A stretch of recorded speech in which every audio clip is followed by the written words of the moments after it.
everyone, I'm Needu, your English teacher. Today I'm here before you with the fourth chapter from the Diary of Anne Frank, written by Anne Frank. From the name of the chapter itself, you might have understood that this is an extract from the autobiography of Anne Frank, a young girl who expresses her thoughts in a diary which she calls with the name Kitty.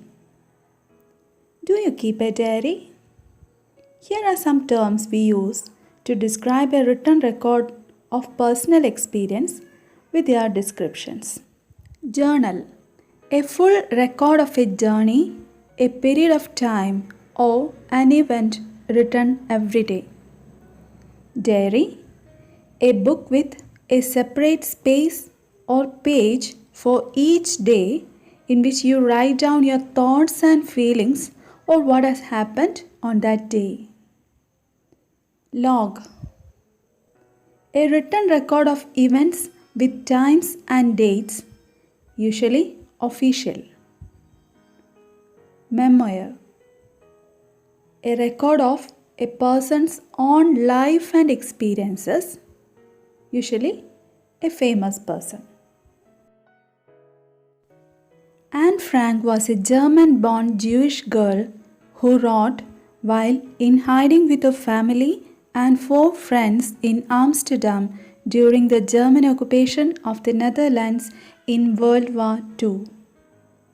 The diary was given to Anne Frank for her 13th birthday and chronicles the events of her life from 12th June 1942 until its final entry of 1st August 1944. It was eventually translated from its original Dutch into many languages and became one of the world's most widely read books. Anne shares her experiences in the diary. After her death, she becomes world famous because of this diary. Now we can move to our chapter, and here it is. Writing in a diary is a really strange experience for someone like me. Not only because I have never written anything before, but also because it seems to me that later or neither I nor anyone else will be interested in the musings of a 13-year-old schoolgirl. Oh well, it doesn't matter. I feel like writing and I have an even greater need to get all kinds of things off my chest. And Frank says that it is a really strange experience for a person like her because she is writing a diary for the first time. This is the first reason. There's one more reason for her to feel strangeness in the writing of a diary. What's that? She thinks that in the future, no one, including herself, will be interested in the musings of a young schoolgirl of 13 years old. Musings means reflection of thoughts. Okay, that's what happens while writing diary. The thoughts and feelings of a person is being reflected, isn't it? But then she puts these thoughts away and she says here that she would write a diary because she feels to write. That's all. A lot of thoughts were flooding to her mind and she needed to get them off her mind. That's why she decided to write a diary. Okay, so what all things have been said in this paragraph? At first she said that it's a strange experience for a girl like her because she's writing a diary for the first time. That's the first reason. Second thing is she thinks that nobody will be interested to read the musings or the reflection of thoughts of a little girl or a young girl of 13 years old. Nobody will be interested to read such kind of things written by a small girl. Okay, so she felt it as a strange experience, but later she changed her mind and she decided that she should write a diary because she needs to get off all the flooding thoughts, all the thoughts which came to her mind. That's all. You can move to the next paragraph. Paper has more patience than people. I thought of this saying on one of those days when I was feeling a little depressed and was sitting at home with my chins in my hands, bored and restless, wondering whether to stay in or go out. She thinks or remembers one saying at this time. What is that? Paper has more patience than people. What it means? Paper has more capacity to absorb thoughts rather than people who have low patience level. That is, people have low patience than a piece of paper. She realized, she understood it one day. And when she, at that time, what she was doing, she was sitting at home feeling depressed with her chin in her hands, bored and listless. Listless means with no energy or interest. So she couldn't even decide on that day whether to go out or stay at home at that time. Okay, then look at the next line. I finally stayed where I was brooding.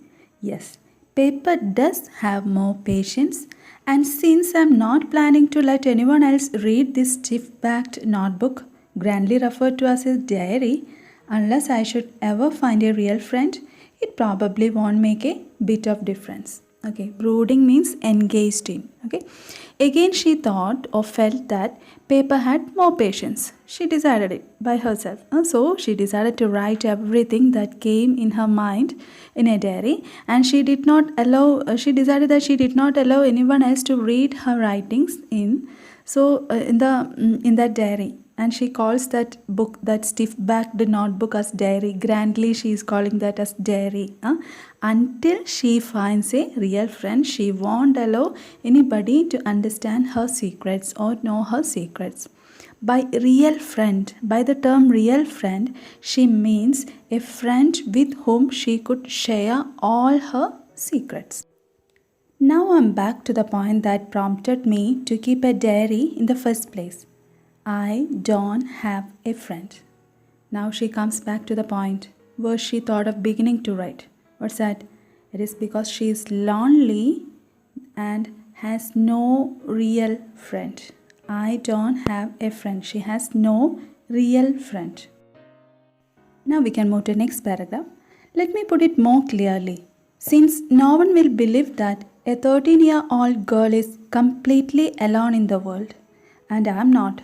I have loving parents and a 16-year-old sister, and there are about 30 people I can call friends. I have a family, loving aunts, and a good home. No, on the surface, I seem to have everything except my one true friend. In this paragraph, she says why she feels the need for a friend. Okay, she says that no one is going to believe that a young girl of 13 years is completely alone in the world. And really, she is not alone. She has what all things: loving parents, a 16-year-old sister, nearly about 30 people that can be called as friends, loving aunts, and a good home. These all give us a clear picture of a happy family she had. But the only one thing that lack in her life is the presence of a real friend. A friend whom she can share all her secrets. Now we can move to the next line. All I think about when I'm with friends is having a good time. I can't bring myself to talk about anything but ordinary, everyday things. We don't seem to be able to get any closer, and that's the problem. Maybe it's my fault that we don't confide in each other. In any case, that's just how things are, and unfortunately, they are not liable to change.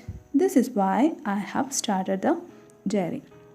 She does have good time with friends, really. She had good time with friends.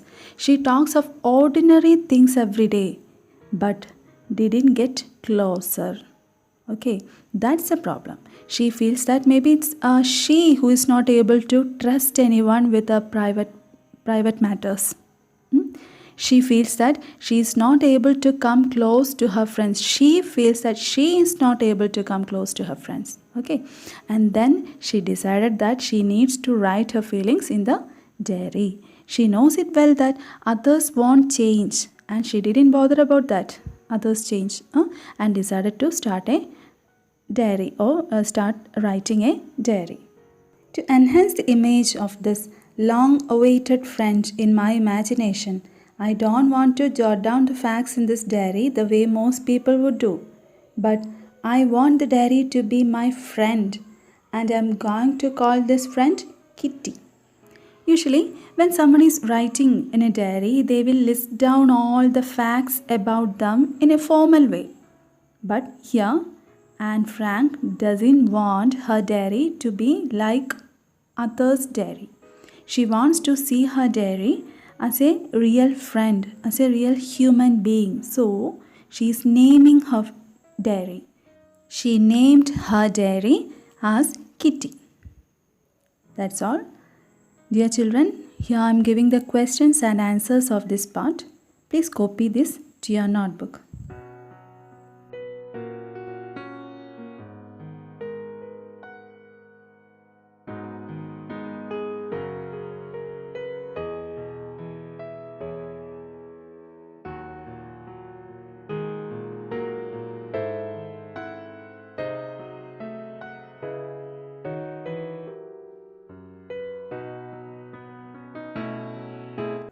Now we are continuing with the next part.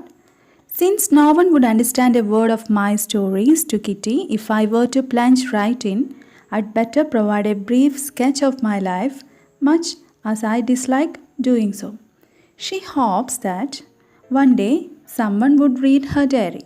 So, if she writes her diary without giving any details about her, that means if she plunged right in, nobody would understand anything about her, isn't it? Even though she doesn't like to talk about her, she is going to say some details or she is going to give some details about her in the coming lines, only for others to understand. Now look at the next. My father, the most adorable father I have ever seen, didn't marry my mother until he was 36 and she was 25. My sister Margot was born in Frankfurt in Germany in 1926. I was born on 12th June 1929. I lived in Frankfurt until I was 4. My father emigrated to Holland in 1933.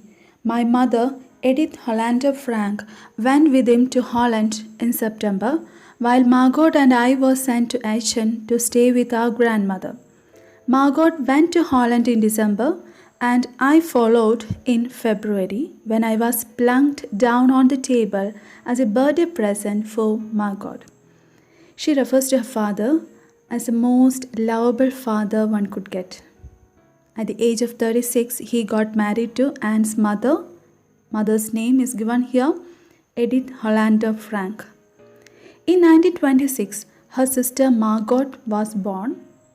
Then Anne Frank was born on 12th June 1929. They lived in Germany. They lived in Frankfurt until she was 4 years old. Her father emigrated to Holland in the year 1933. Her mother went with him to Holland, and these two children, that means Margot and Anne, were sent to Aachen to stay with their grandmother.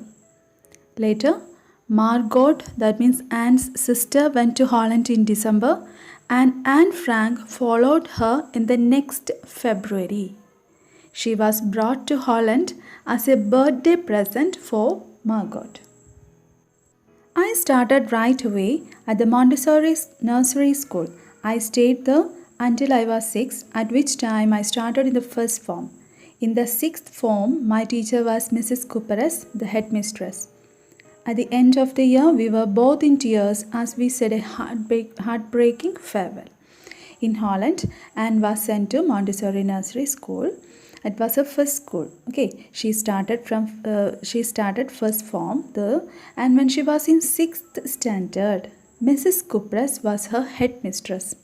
At the end of the year, there was a farewell function, and that separation from Mrs. Cooperes, that means her headmistress, was full of tears.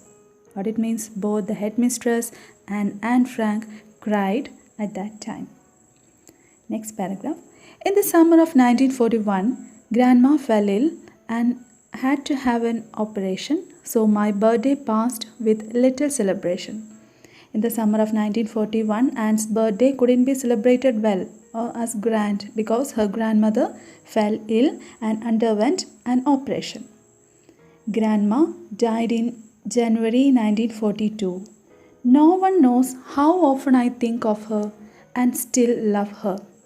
This birthday celebration in 1942 was intended to make up for the other, and Grandma's candle was lit along with the rest. Unfortunately, her grandmother left them in January 1942. And Frank misses her grandmother than anyone knows. That year's birthday was to be celebrated as grand. Why? It was to compensate for last year's. Last year they didn't celebrate her birthday in a grand manner. So this year the celebration was being done, but in that celebration a separate candle was lit for the grandmother. Okay? The four of us are still doing well, and that brings me to the present date of 20th June 1942 and the solemn dedication of my diary. Anne wrote that all the four members were doing well. That means the family is doing well. She sincerely is dedicating all those things to her diary, their wellness, their happiness, and this event was written by Anne Frank on 20th June 1942. It was a Saturday. That's all about this part. The questions and answers of this part is given here. Copy this to your notebook. By this, we can stop today's class. I hope you understood this much very well. The chapter is not complete. See you in the next class with the rest of the chapter. Thank you.